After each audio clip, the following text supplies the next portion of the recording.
Welcome to the show. Hi, it's good to see you. You as well.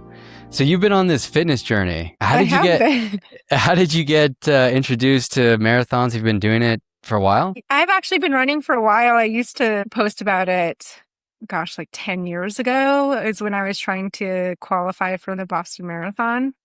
And then things came up in my life and then I stopped running. But I've been a runner since middle school. I even ran track. I was more of a sprinter when I was younger. And I ran track all the way into when I was at school at Dartmouth. So I ended up leaving the team in my sophomore year. So I ran for 2 years. I injured myself indoor in the winter time. So it was hard to come back from that. Plus, I wanted to just focus on my schoolwork. So I ended up leaving the team and let go of running for a while. And then when I moved to LA after college, I got back into running again. I was actually good at distance running and I didn't know I was good. I hated distance running forever. And I just tried running a mile, 2 miles, and I was building up. And I was like, I'm actually kind of a fast distance runner. And then I started entering some races in LA and actually placing. But since I've taken a long time off, almost 10 years, I'm getting back into it and I'm not as fast as I used to be, but I'm decent. Good. And you just ran a full marathon, right? Or was it a half marathon? Half marathon. Okay. What was the training like, especially coming back from an injury? I did some research and figured out that I need to be in like the beginner level again. It was just slowly building up my mileage. And then as I got towards, I was like on a 10-week training program. As I got towards the end, I started throwing in some intervals and speed training. It came down to adding in mileage, but also eating right and feeling right. That's all very important and something that I still struggle with, even with the half marathon that I ran. I had a goal. I didn't quite run the goal I had in mind, the pace, but it was still overall, I think I did a great job, but it came down to my fueling because when I'm in the race, I don't drink a lot of water. And I don't drink a lot of like electrolytes, which you're supposed to do. But I've always found it really hard for me to try to drink water while I'm running. And because I don't want to lose my pace. And I feel like when I'm trying to fiddle with my gels, I kind of slow down a little bit. I'm a long distance runner as well. So I used to run like 8 miles a day. And it was just kind of like my exhaust. I just needed to run. I'm the same way. I don't like to drink a lot of water. Kind of slows me down. So I want to make a connection here. So you are Navajo, Diné. Yep. You were raised in Farmington, New Mexico. I was raised in Kirtland. Okay. I'm from Kayenta, but then my family moved when I was younger. And so I went to elementary school in Kirtland. Kirtland. Okay. How far is that from Farmington? 10, 15 minutes. Oh, okay. It's in between Shiprock, Kirtland, Farmington. So I grew up in Gallup, New Mexico, which is south of Farmington. About an hour and 51 minutes. What's the significance of Shiprock? Well, Shiprock is considered, it's part of our creation stories. And Shiprock is called Sebatae, which is a rock with wings. And so it's a bird. And so in one of our creation stories, the twin warriors, they were on a mission to kill the monsters that were plaguing the Navajo people. And they shot down this monster and the bird crashed into the ground. So when you look at Shiprock from an aerial perspective, so it looks like a bird is stuck in the ground. Do you know how old it is? I don't know. I think it was a volcano. Okay. And so the walls that are the wings are lava walls. Yeah, so it's considered sacred. So those are the wings, right? You're talking about? Yeah. Mm-hmm. Okay. So this was a bird that crashed into the earth. Yes, per our creation stories.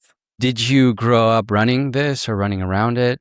I did not. I ran the Shiprock full marathon one time. and decided that I was going to stick to half marathons. It's a very challenging marathon. I'm actually going to train for it and run it in May next year. It's always the first weekend in May. So I'm planning to run the full marathon, and it's a Boston qualifier. So that's where I want to attempt again. And I'm in a different age bracket. So the time I have to run is a little bit slower than I had to run when I was younger. So it's an 8-minute mile pace. I think it's like 3 hours. So that's the goal. I'll be running around there a lot, but I didn't run there. I just in track. When I was in high school, I remember going to Shiprock, but being in Kirtland, the only real memories I have of Shiprock is passing through because my family's from Kayenta. So we were always going to Kayenta like on the weekends or in the summer times for rodeos. And it was always kind of, for me, seeing that rock was like, we're almost home. I remember seeing it as well, just coming back on the, on the bus, and just it's incredibly big. It's huge, beautiful. And then of course the red sands.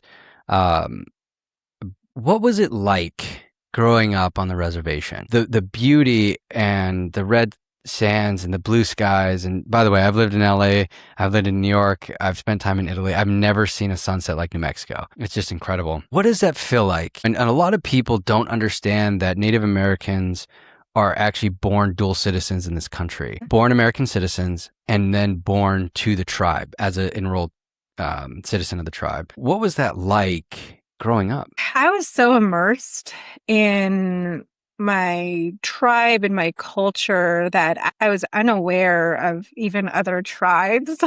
And so when I first went out of my community was when I was in middle school.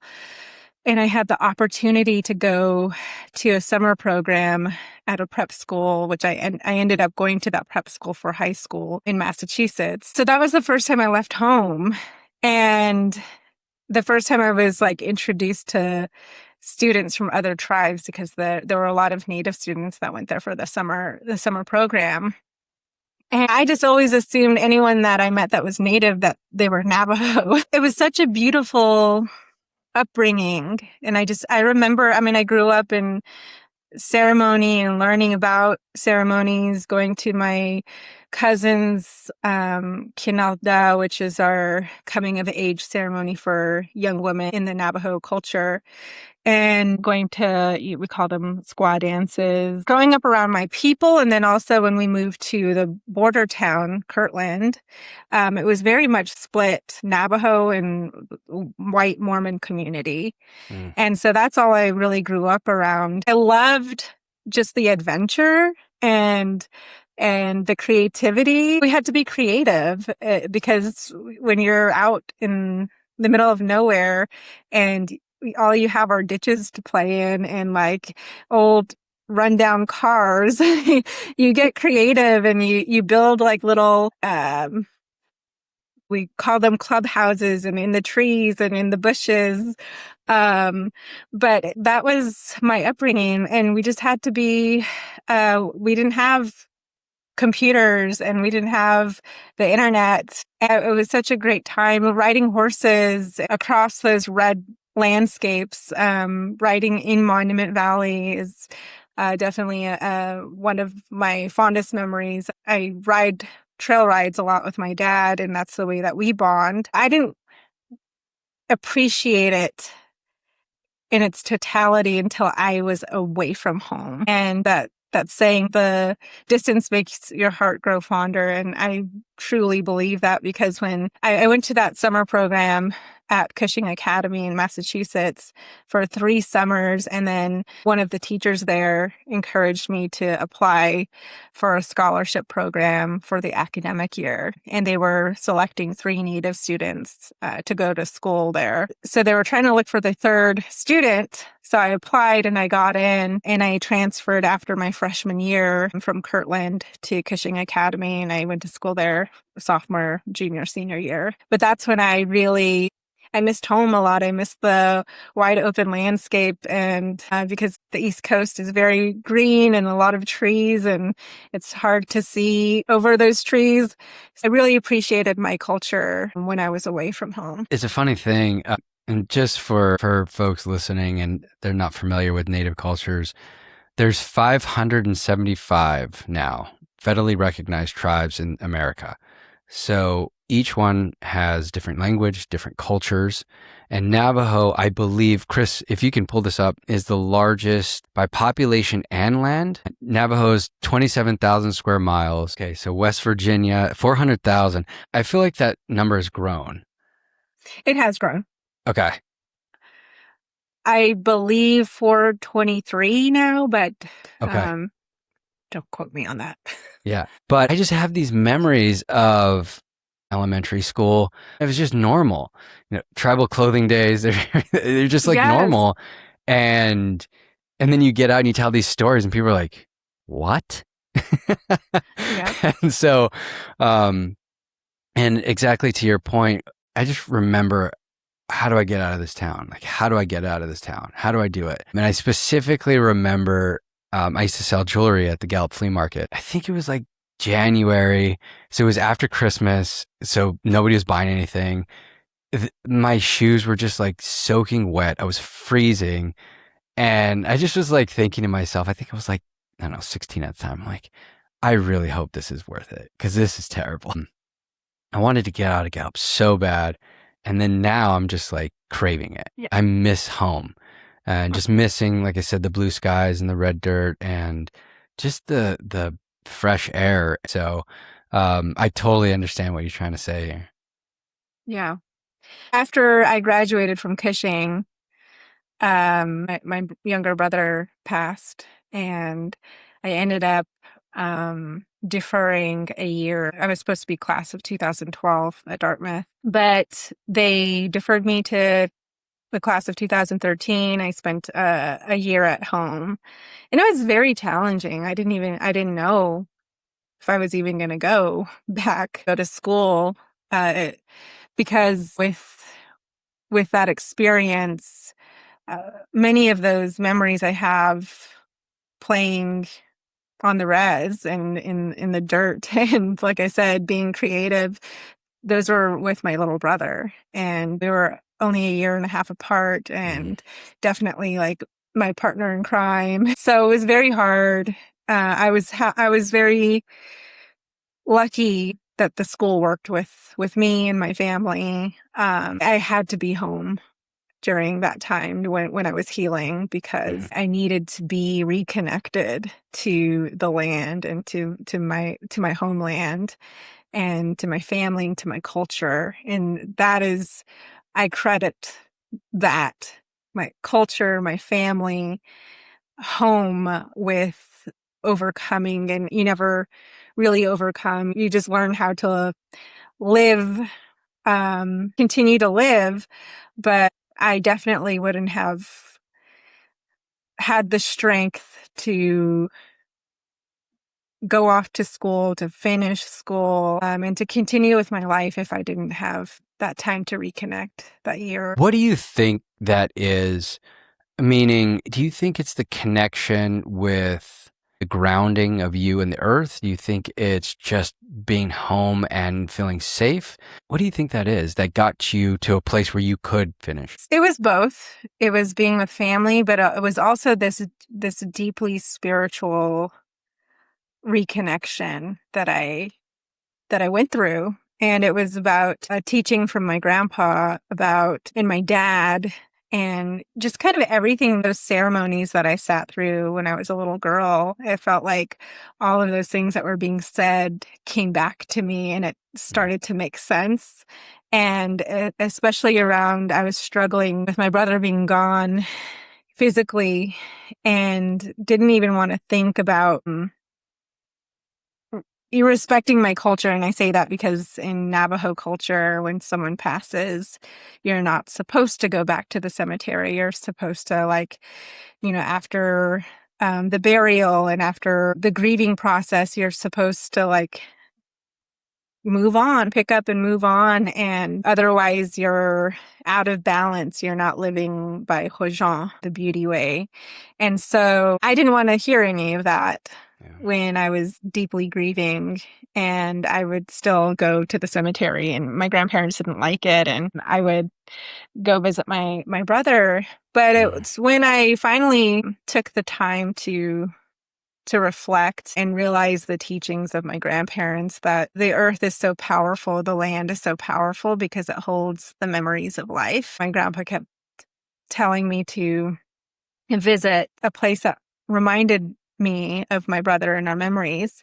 And so I went back to that place where we would play as kids. And that's finally where I was sitting there, and the connection to him and the memories were so vivid and clear. And I finally felt him for the first time when I sat there in the dirt where we would play as kids. And that's when I was like, okay, I'm starting to get this. That's the power of the land and of Mother Earth, that she holds the memories of life. And that is why we have to continue to respect her and provide for her and be good stewards, because just the life that she provides for us. And specifically, Mother Earth, what is the significance in Navajo culture? Shema Nahasan, which Shema means mother in Navajo. And in our prayers, we always pray, the prayer starts out, you first pray to Mother Earth and then Father Sky. So the translation is Mother Earth, Father Sky. And that is even how when we use our corn pollen to pray, it first goes down to the earth and then up. And that's because we believe that we come from Mother Earth, and through our creation stories, there's different worlds, that in humans are living in the glittering world now. And we came through, it said that we came through a wooden log. And so we believe that we come from Mother Earth.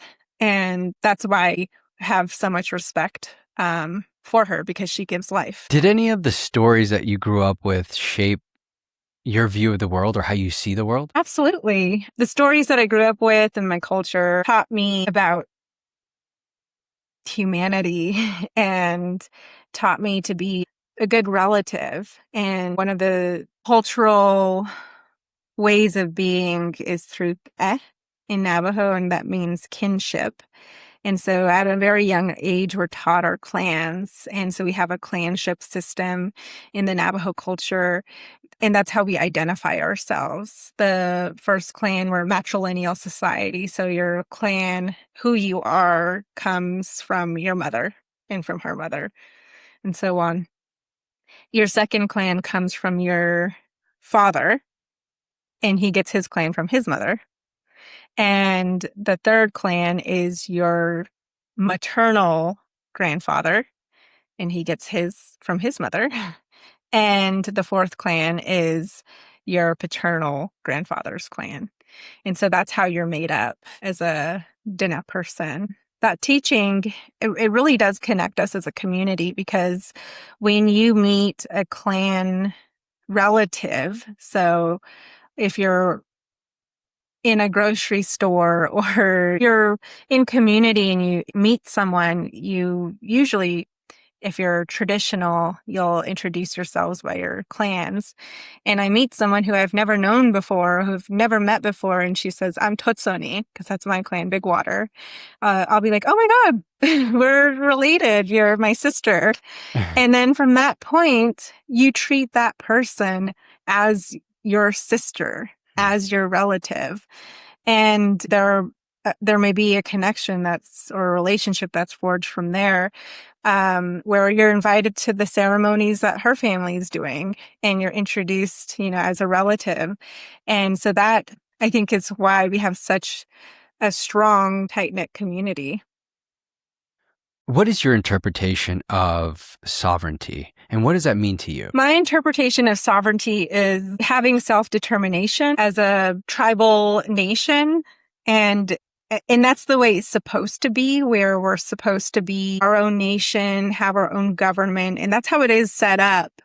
But there's still a lot of red tape, and we have to recognize that tribal nations are still essentially federal programs, and they're run through the BIA, Bureau of Indian Affairs, and through the Department of the Interior.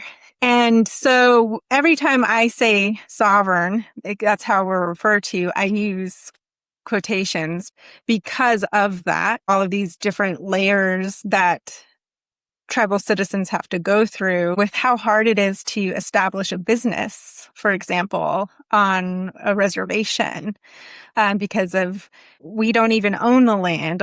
Our people who live on the reservation, they're leasing that land. And so that's why I say we're sovereign nations, because I don't believe that we're truly sovereign. So there's a government system reflecting the United States where there's a president, vice president, and they're reelected every 4 years. Only Navajo citizens can vote in that specific election, not Apache, not Seminole.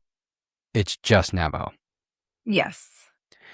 And so every 4 years, a new administration changes over, or they stay in for 8 years. Yes, they can serve up to 2 terms. Okay. I believe it's a 99-year lease for the land from the federal government, right? Yeah. Okay. And then that land, I believe, is leased by Navajo and then distributed to the citizens as a lot lease or along those lines. Yes. The point I'm trying to make here is when banks call for collateral, there's no collateral. They can't use land as collateral, or businesses like big box stores or things won't go on the reservation because of, quote, Navajo won't waive sovereignty. And so there's this kind of this chess game going on of, well, you can come on the reservation, but the next administration can take the property. Is that kind of the scenario of what's going on? Yeah, I think that's spot on. Okay. Sovereignty it's really interesting. I guess my question is, what happens? What happens, Allie, when the government gives the land back to tribes? This is what I think. I think there's a fear of not being one nation and having these other nations within the United States. And I think there's a fear that when we have our sovereignty, they don't know what we're going to do with that. Because I think that we have the potential to have like a thriving economy. And I'm a believer. I believe that these barriers are put in place so that we can't reach that potential. And I think there's this fear of some kind of uprising. I don't know. I mean, we've been labeled as, in the Constitution, we are still labeled as merciless Indian savages. And we've always been called militant and radical. And I think there's still that fear. Merciless Indian savages is still in the Constitution. This is really interesting because I've thought of what happens economically. Does the United States lose control? Chris, if you can pull up the Navajo Long Walk, tribes were relocated, but Navajo, I believe, is the only tribe to get original land back. Yeah. Okay. The Navajo Long Walk was a brutal 1864 forced relocation of more than 8,500 Navajo Diné people by the U.S. government. Troops led by Kit Carson destroyed Navajo homes, crops, and livestock, forcing men, women, and children to walk over 300 miles in winter from Arizona and New Mexico to internment camps at Bosque Redondo, Fort Sumner. I want to get back to this point of relocation and land, because if you can't use land as collateral, what do you do? It's hard to attract business, and then you throw in sovereignty. The last thing you said before we had an audio issue was everything is strategically stacked against natives in that sense. Yes. Reservations were basically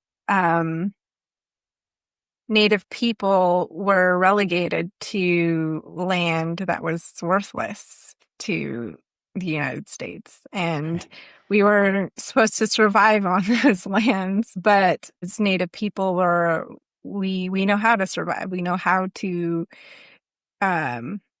have a reciprocal relationship with Mother Earth. And I think we can survive anywhere because of that. Look at throughout history. We're the most underrepresented community in the media, in Hollywood, in really any industry. And it's so interesting to me because we are the original peoples of this land and we only make up 2 to 3% of the population.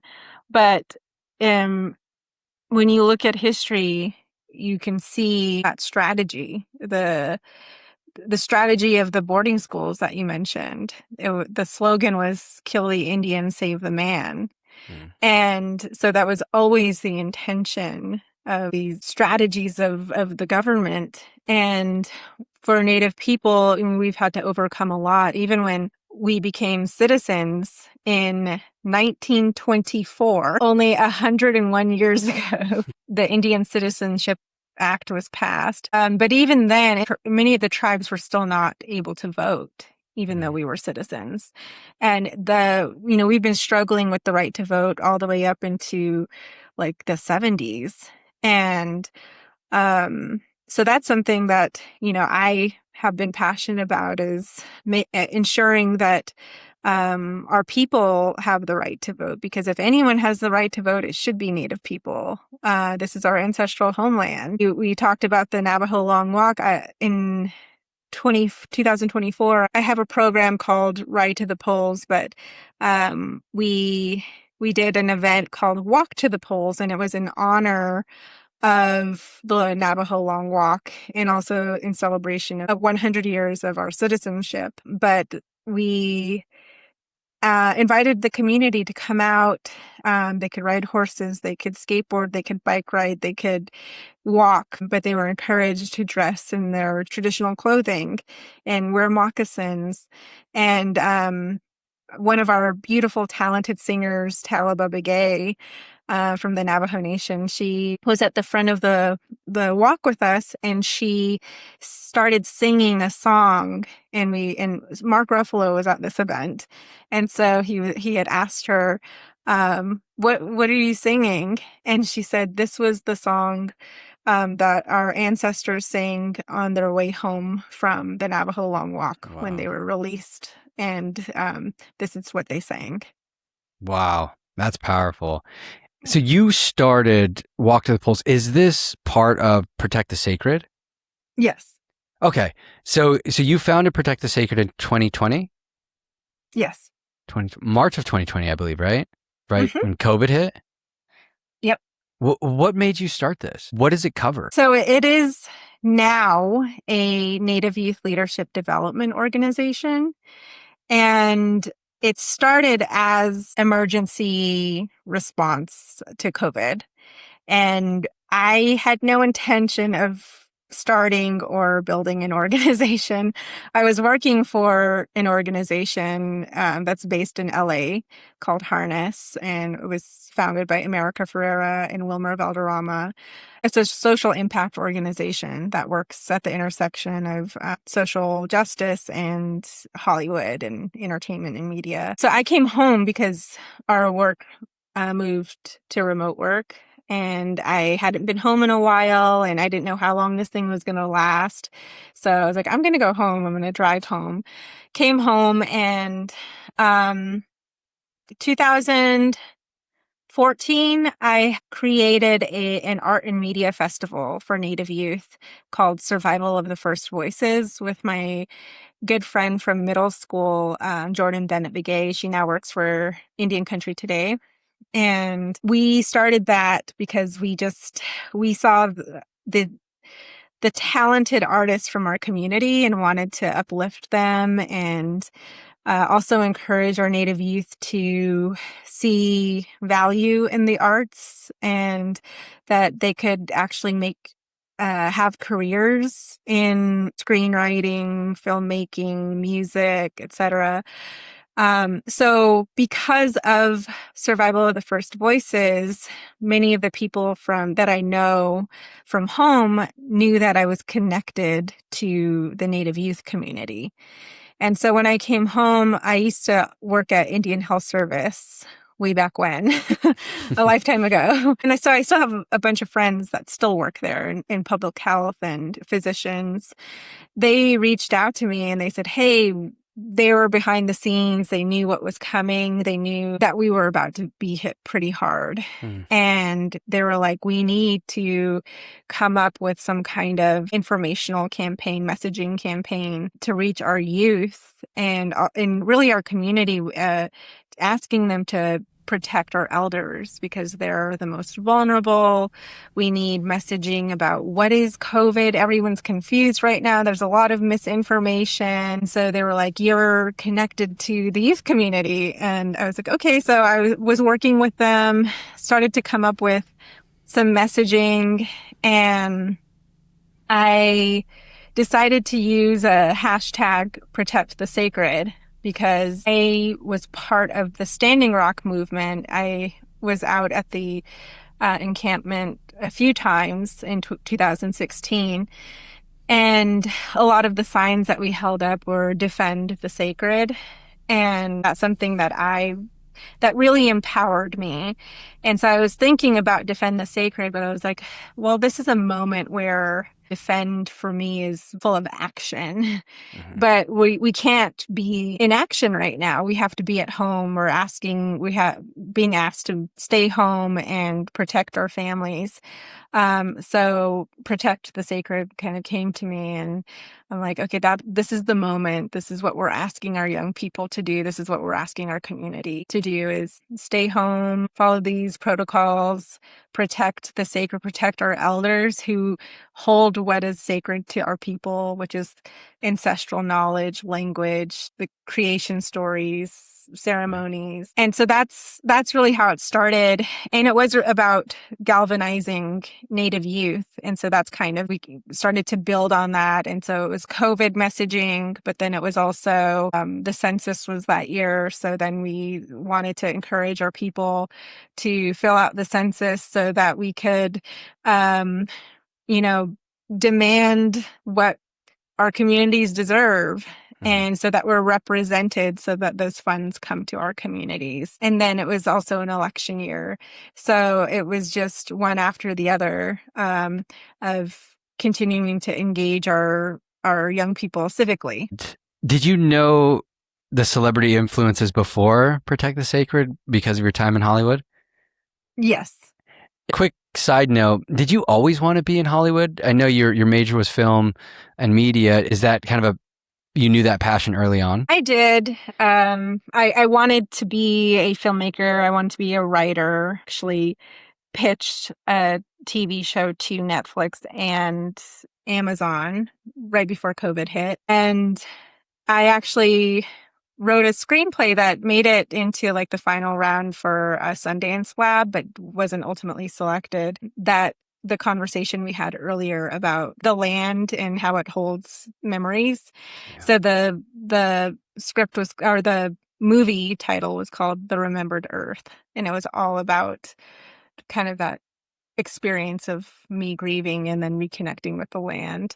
I wanted to be in Hollywood since college. Dartmouth has a huge alumni network of Hollywood folks like Shonda Rhimes, Wendy Kaling, Phil Lord, Chris Miller. So I was like, oh, I want to do that. I still have the passion for writing. When I got those 2 no's, and then I came home, and then Protect the Sacred started, and it had a life of its own.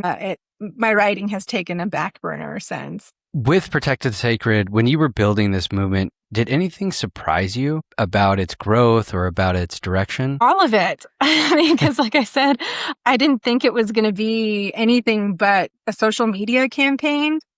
And then the youth involvement and the special sauce was my connection to Hollywood folks that I brought into the fold and into my work. So with our COVID messaging, I designed these Facebook Live conversations because everyone was home, and I invited Mark Ruffalo to be a part of the first one. And so there was a lot of excitement around that from the community. And then because of my friendship with Mark, he invited me to an event in late 2019, and I met Paul Rudd and Leo DiCaprio there with him. So we were brainstorming about doing another Facebook Live, and he was like, who else should I tap on? Like, is there anyone else you think I should invite? And I was like, what about Paul? He said that he's never done anything with the Native community, and like he seemed interested when we were like all talking, and he was asking questions about the Native community. And he's like, I will try, but I'm not sure that's going to happen. And I'm like, okay. And then like 20 minutes later, he texts me back and he's like, Paul said he's in, he'll do it. And I was like, oh my God. Okay. So then he called up Taika Waititi, and then all of a sudden we had this really cool Facebook Live with the president of the Navajo Nation then, Jonathan Nez, and then it was Paul, Mark, Taika. And then we had some Native youth represented on the call as well. And we just had a really big conversation about everything that was going on at that time. COVID, making sure you're getting your family registered to vote, those who can vote and fill out the census. It was such a blessing. And I think that's where it kind of the youth were so excited, and I really feel that strategy worked because we truly feel invisible as a community, especially when it comes to mainstream media. Yeah. And so I do think we're genuinely excited when people like the Hulk and Ant-Man are in conversation with Native youth, and they're actually paying attention to who we are. It's like they know we exist. Like that's the feeling I got from our young people that were so Wow. excited to be a part of the call. And I remember that Facebook Live having like over 30,000 people watching. Wow. Yeah, what an impact. From there, did Ride to the Polls already happen, or was it after? It was after. Okay. And so Ride to the Polls was really rallying folks to go vote. Yes. That came about because I was trying to figure out how do we have the attention of our young people because of the work that we've been doing, and how do we continue to keep that attention and make sure that they're engaged, and it's an important election year. We started to do like really basic voting messaging, like your vote, your voice, just kind of like the same boring voting messaging that we see every year. And it wasn't working. And then we had some of our young people commenting on our stuff and sending us emails and saying, why are you encouraging our people to continue participating in a system that wasn't designed for us and has never worked for us? And I was like, whoa. Like, Wow. And these are young people and like Gen Z folks. And I'm like, that's a really valid question. And like, I totally agree with you. But at the same time, it is the system that we live in. And we have to be participants. If we want any kind of change for our communities, we have to be civically engaged. If you sit on the sideline, nothing's going to get done. But if you earn a seat at the table, you can allocate resources to what you're interested in or what you believe is needed. What's the significance of the horse? Why did you choose horses versus, I know you had started with walking. Why did you transition to horses? We designed Ride to the Polls with horses because they're of the cultural significance. When I had to pivot, when the other messaging wasn't working and I had to pivot, one thing that I know about young Native people, Native youth, is the reverence that we have for our elders, our ancestors, and our history. And our young people are more knowledgeable at a younger age about Native American history than ever before. And when I was growing up, I remember I didn't know the full Native American history until I took courses at Dartmouth. History isn't taught. And especially because I went off to a private boarding school. So it was like a couple of chapters of Native history. So our young people, because of access to the internet and social media, our young people are educating themselves and they know about our history. So they're asking those questions and they want to learn our history. They want to reconnect to culture. They want to reconnect to language. There's Yeah. this sort of cultural renaissance that has been happening. So with the horses, I was talking with my dad and I was like, I'm kind of stuck. And it was actually his idea. And he was like, you need to come back to your culture. And he's always the one that is reminding me anything that I do in my life, that my culture has to be the foundation of in my spirituality. And he was like, you need to do something cultural. And he was like, we should do a trail ride, because I told you that's how Yeah. my dad and I bond. I was like, oh, I kind of like that. And he was like, yes, he says, we got to bring it back to horse medicine. And my dad is a huge horse, like he trains horses. He has his own horses, and he tells this amazing story about the horse from a cultural perspective. I'm not going to try to do it, but um uh about why we revere the horse. But it essentially it's the strength that the horse represents, the resilience of horses. Some of our ceremonies, they're rare. When someone is very sick, some of the ceremonies involve butchering a horse and eating horse meat, and because of what we believe the horse represents. And it's to put that strength back into us and that resilience. And so with riding horses and what is called horse medicine, it's about being in sync with the horse. When you're on the horse and you're in motion with the horse, you become synced up with it. The horse has such an amazing connection to Mother Earth. The horse, when you think about it, knows every curve and crevice of Mother Earth. And that's why my dad, growing up riding horses, he always taught me not to be scared riding a horse, because he said, horses know the earth better than you do. Yeah. And so they're going to take care of you, because there's always this fear of like falling with the horse. And he was like, that can happen, but the horses know. They know where to step. So they have that connection. And so when you're in sync with the horse, it brings you back to Mother Earth. It brings you back. It's almost this like, kind of like you're back in balance. And it's just like, it also reminds you of when you're riding on your homelands.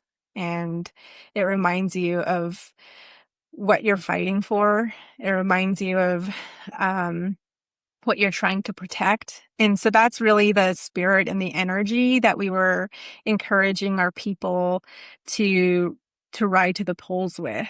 Reinstill this horse medicine and think about, as you're on this journey riding 2 hours to the polls, Yeah. think about what you're fighting for. It started with a social media messaging campaign, and you grew this to what it is. And then you got invited to the White House to sit down with then Vice President Harris. I remember seeing a picture of you sitting across the table from her, and I've been dying to ask you this question for a few years now. What did that feel like? It was surreal. I remember getting the phone call about this meeting, and I was, first of all, throughout my time as a leader of Protect the Sacred, I've had such imposter syndrome of like just kind of being pushed into, like I said, I didn't know I was creating an organization. When it came to the realization that like this is actually becoming an organization, I didn't want to do it. I'm actually an introvert and I don't like public speaking and all of the things Mm. that come with being a leader. And so I've been pushed out of my comfort zone many, many times, countless times since I'd been in this role. But so when that happened, it was that feeling again, why me? Because there were only 5 people that were invited. Wow. And I was the youngest person. And I was like, why me? And it was just, and so with Ride to the Polls, when that happened, I didn't know what we were doing. I thought we were just doing this ride with our community. And then we had one of my friends was like, can I come film it? And I'm like, yeah. So he showed up, he shot beautiful footage. And we kind of made this like little short film out of it. And these incredible photos that we posted on social media. And then all of a sudden, Michelle Obama likes it and is like reposts it and is like, this is a voting squad. So, that's where the recognition came, is like Ride to the Polls sort of had a life of its own as well. I was invited. I was pinching myself and I was like, I'm going to the White House. I'm going to be sitting with the vice president. When I got to speak with her, she knew all about Ride to the Polls. Wow. She was like, keep riding your horses. Fantastic. It's been a few years, right? Was that the beginning of their administration? It was 2021. Okay. Where do you see Protect the Sacred going now? It's evolved into this great movement to get youth interested. What is your vision for it? We now have 4 programs at Protect the Sacred. We're in a spin-off process right now, transitioning out of our fiscal sponsorship into we're becoming an independent 501c3. And that is because we have grown out of being a program, and we now have 4 programs that work together to develop our youth leaders, and Ride to the Polls being one of them. That's our civic engagement, really encouraging our young people to learn about civics and civic life. And we also have our Native Youth Summit, which is a biennial program during the summertime every 2 years, where we convene a small cohort of Native youth for over 2.5 days. And we bring in national leaders, both Native and non-Native leaders, to cover different topics like voting rights. We had a conversation and a panel discussion with special guest speakers to talk about ICWA, the Indian Child Welfare Act, and Native American boarding school history. We've had film, Hollywood entertainment folks come out. So we had Mo Brings Plenty and Zon McLarnon from Reservation Dogs and Dark Winds. Yeah, so we've had a bunch of Native leaders come out from across the country, from across Indian country, to come speak to Native youth, and then we offer workshops and trainings on how to organize, how to get involved in advocacy efforts. And so really teaching them these tools and introducing these tools to them at a young age. So we're working with from 15 to 27-year-olds for our Native Youth Summit. Our youngest one was 15 years old. She had just turned 15. So when she sent her application, she was still 14.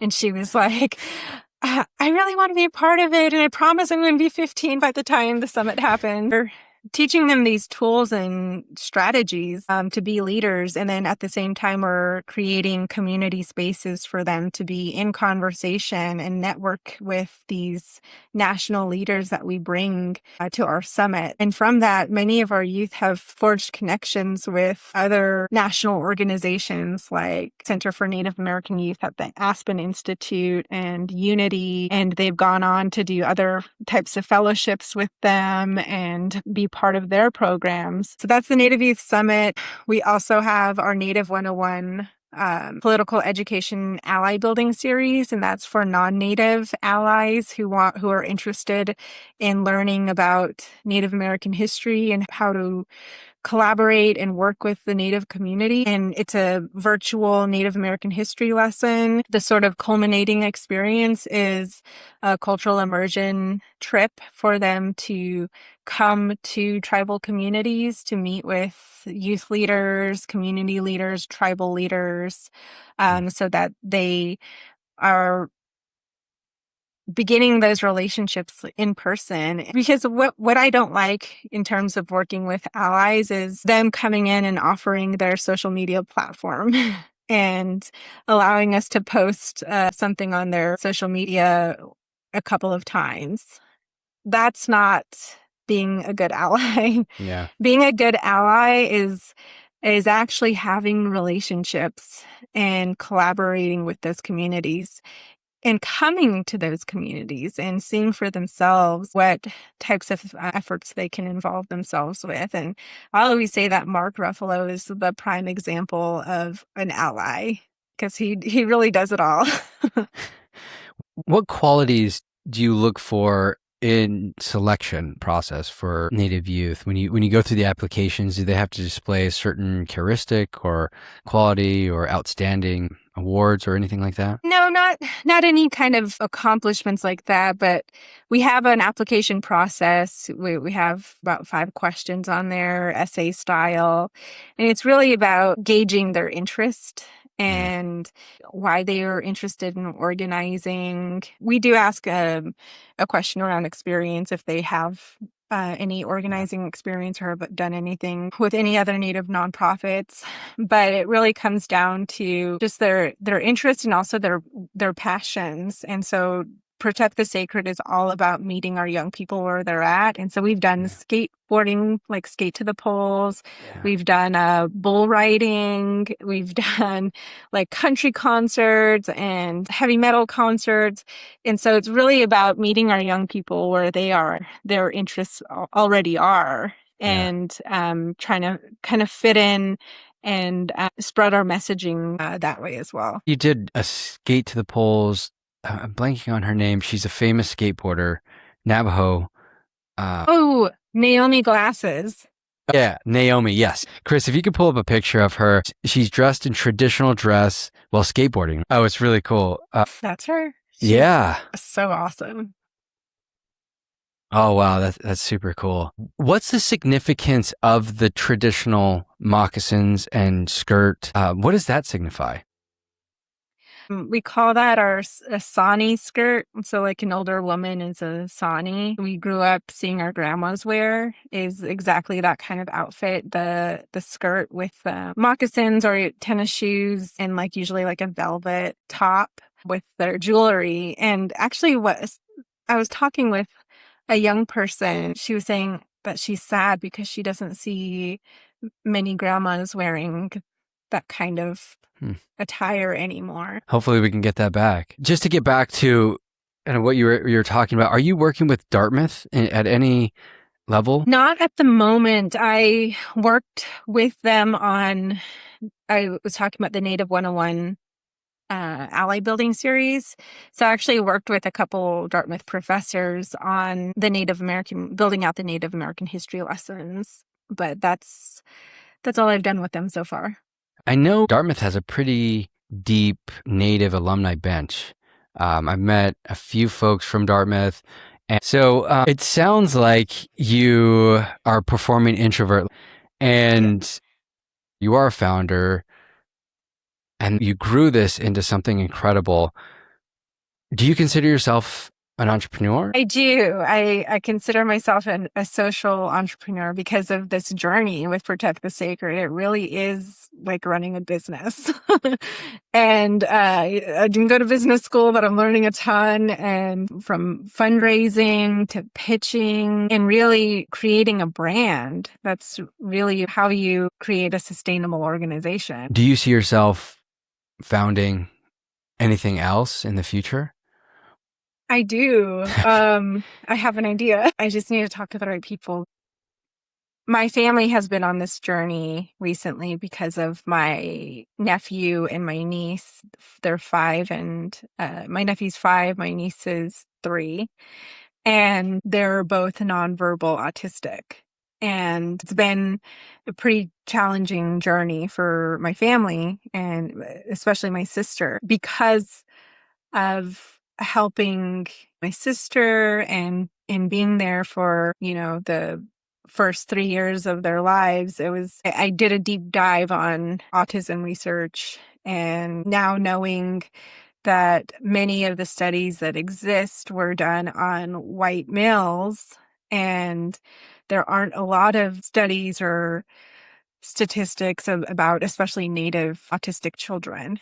And so I and just even, like I said, navigating this journey and seeing my sister come up against these challenges and finding programs and schools and therapies for her children has been so hard. It's made me think about even like culturally relevant resources and therapies and programs for Native children with autism. And because I'm so passionate about youth development work, I've dedicated my career so far to Native youth and serving Native youth. And the work that I've been doing, I've been fortunate to work with really inspiring young leaders who are on that trajectory already, and they're already, they're forward thinking and already thinking about leadership. But it got me thinking about the youth that we're missing. And what about neurodivergent youth who aren't necessarily thinking about a leadership journey right now because they're navigating these challenges in their lives and developmental delays and the challenges in education. And so I've been thinking about, one, I think there needs to be more research done in Native communities about Native children with autism. Secondly, I think there needs to be more culturally relevant resources, programs, materials, therapies, so that we can help our people. And I was talking with my dad because, again, he's always encouraging me and telling me to ground what I do in my culture. So thinking about it from a cultural perspective, I was talking to him and I'm like, what if our traditional healers, our medicine people, are on the spectrum? And I asked that because of this podcast I started listening to called The Telepathy Tapes. It's a viral podcast about, she's trying to prove that nonverbal autistic children communicate telepathically. And so they've done all of these studies where they've separated the child from the mother, put them in different rooms, and like they're proving the telepathic communication. It's really interesting. But then she goes further and she says, it's actually, this is more than the fact that these children can communicate telepathically. It's that they are tapped into other realms. They can see what's going on, and they actually are really special and have these gifts. And their autistic children are very sensitive, and they're really guided by like energy and how they feel around people and animals.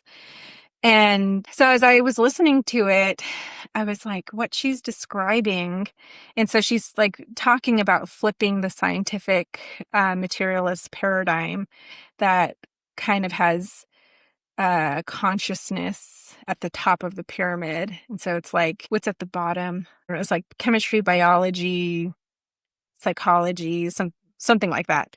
And at the top of the pyramid is consciousness. And she said, what if we've been thinking about it wrong this whole time? What if we've gotten it wrong and it's actually flipped? And consciousness is the base of life. And so when she said that, I was like talking to my dad and I was like, isn't that Indigenous teachings? Isn't that Indigenous spirituality?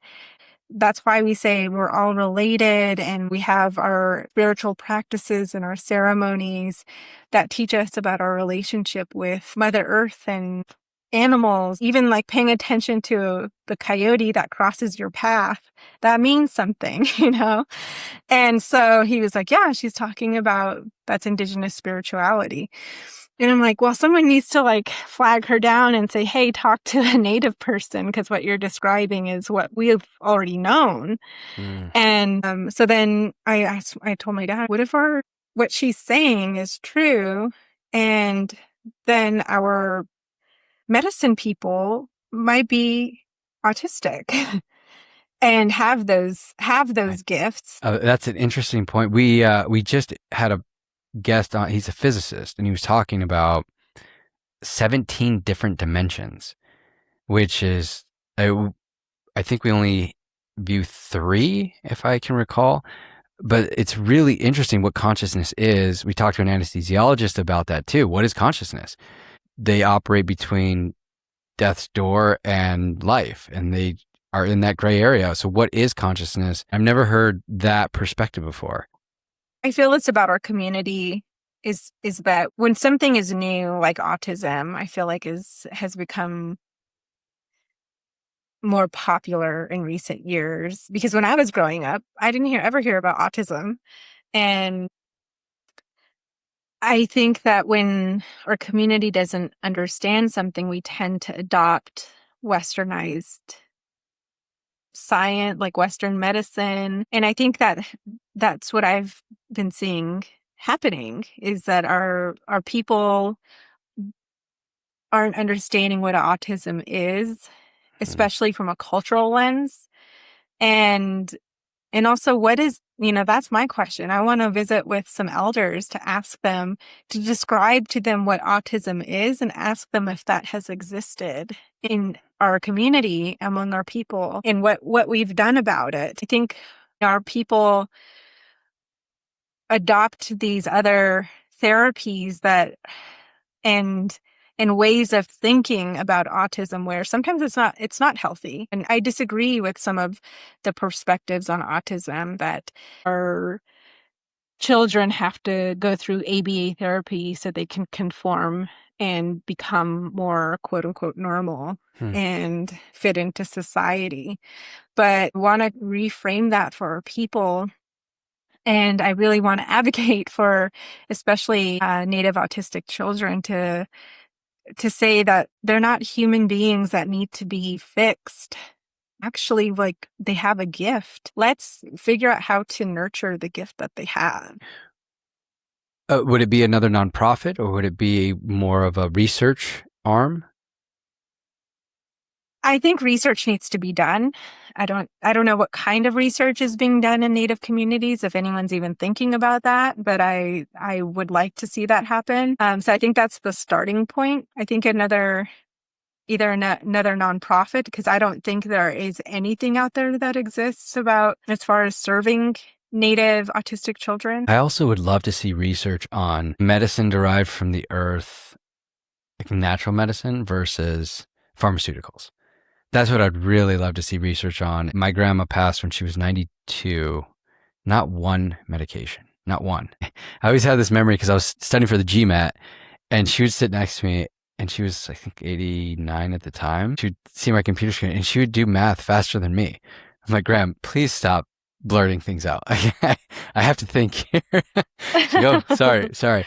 But it's really rare to see that anymore, regardless of race, but just a human being at 92 on no medications, which is incredible. But I always remember my grandma, she was so in tune with her body that she would say, oh, I need to eat this today. Oh, I need to eat that today.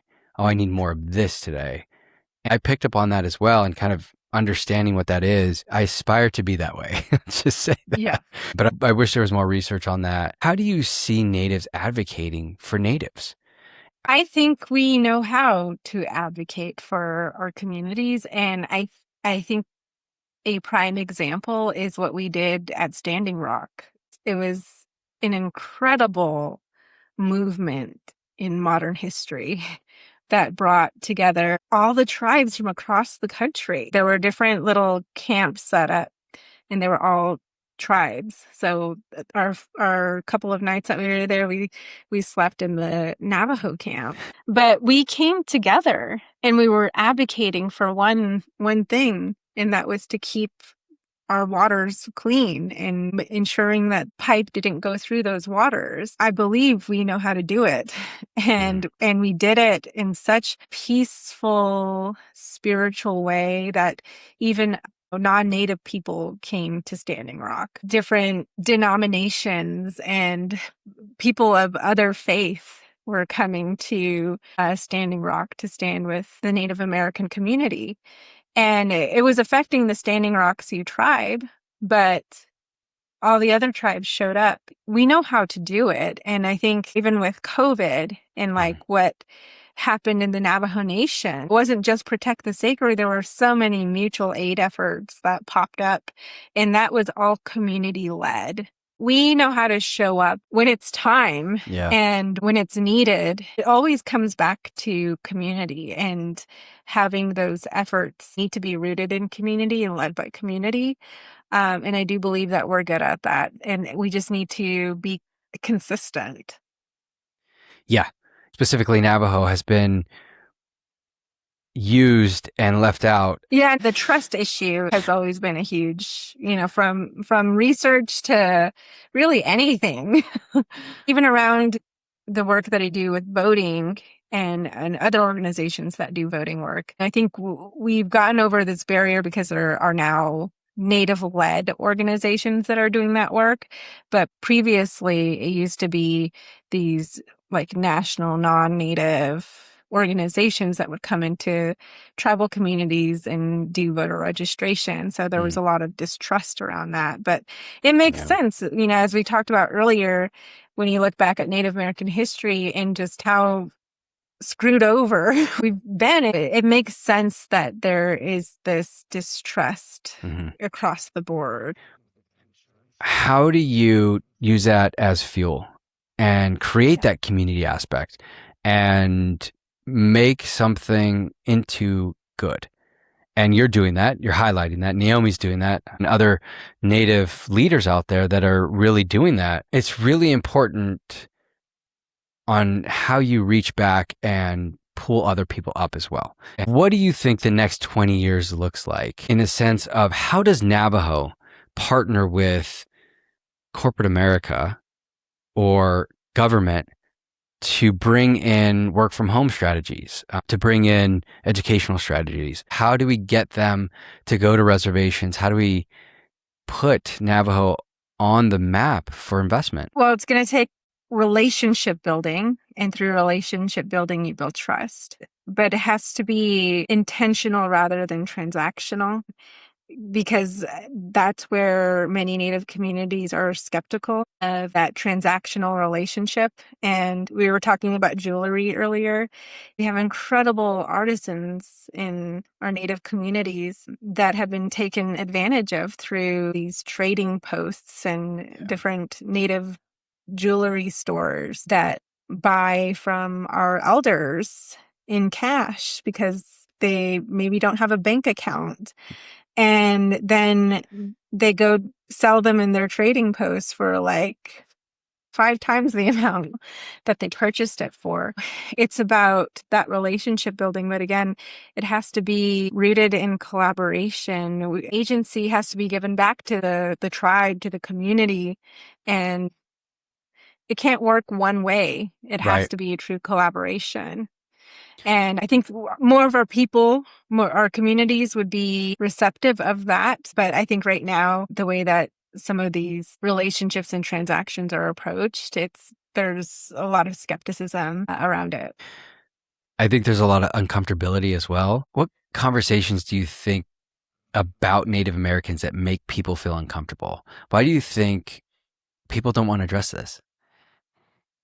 Because of the history of the country and how Native people were massacred for this land.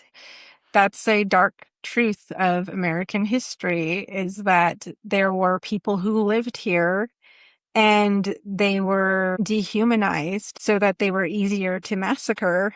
And again, back to that slogan, kill the Indian, save the man. We weren't even thought of as human, as man. We were thought of Indian does not equal a civilian or a citizen. And so it's that is why it's uncomfortable. The conversation around land back and what does that mean, and stolen land, that is the reality and how this country was formed. It was formed on blood and stolen land. Mm-hmm.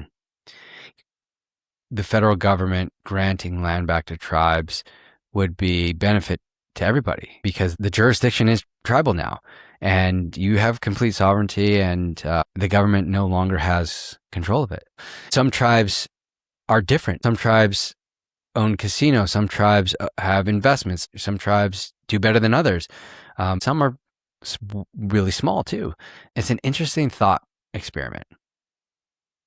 Yeah. And I think it also comes back to this guilt factor. It's not, the Native community is not saying like this is your fault because you're a white person or your family comes from Europe. A lot of these folks who have trouble having these conversations are like, well, I didn't do that. It was like people way before me. And it's like, yeah, well, we're not saying that. We're saying, let's acknowledge the truth first and foremost, and also acknowledge that the lands that many of these cities and businesses, et cetera, are built upon are native land. The land acknowledgements that have become popular in recent years. It's that simple acknowledgement of the existence of native peoples and that we are the original peoples of this land. And still here. Exactly. I know you said public speaking is not your favorite, but are you ever going to run for office? You going to write a book?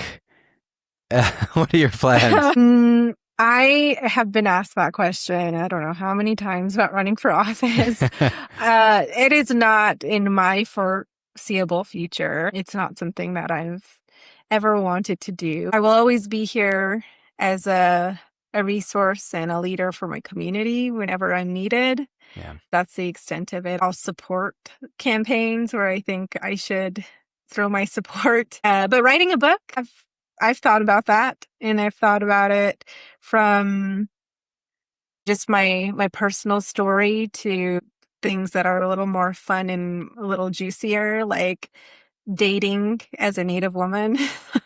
And I think there's some good stories to tell there. That'd be really fun. So another election's coming up in 2 years, 2.5 years. Do you start to prepare now? No, we're actually running a Right to the Polls campaign this year for the midterms. So we host Right to the Polls every 2 years, midterms and then presidential election years. So we'll have some events coming up in August, September, and October. And then also it's an election year for Navajo Nation president. So we're also educating our folks on that and making sure they're not missing their deadlines. Awesome. Where can folks go to find your website or find more information? ProtectSacred.org. And then on social media, we're on Facebook and Instagram, also at Protect Sacred. We post a lot on our Instagram mostly, and then it feeds over to Facebook. And then our website is new. We launched our website last year. So that's where folks can read up on all of the programs and all of the work that we do. Anything else that you wanted people to know? No, I think just make sure that you're following us because we have some exciting events and programs this year. We're venturing into the Native basketball community, so we haven't done that yet, and I'm really excited because, as we know, basketball is a very popular sport across Native communities and reservations. So we're hosting our Hoop to the Polls event this year. Oh, that's awesome. Any special guests coming? Not yet. We're trying. So stay tuned. Yeah, that's great. Awesome. Allie, this was a really incredible conversation. Appreciate you making the time. I'm wanting to highlight Natives and Native founders, Native entrepreneurs. So thank you and really appreciate it. Thank you for having me.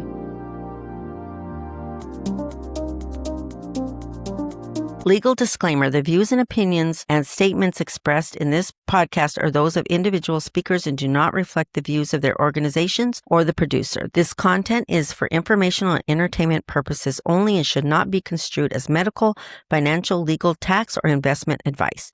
You should always consult appropriate professionals before making decisions related to your health, finances, business, or legal matters. References to any companies or services do not constitute endorsements. The producer and participants disclaim all liability for actions taken based on this content and make no representations as to its accuracy or completeness.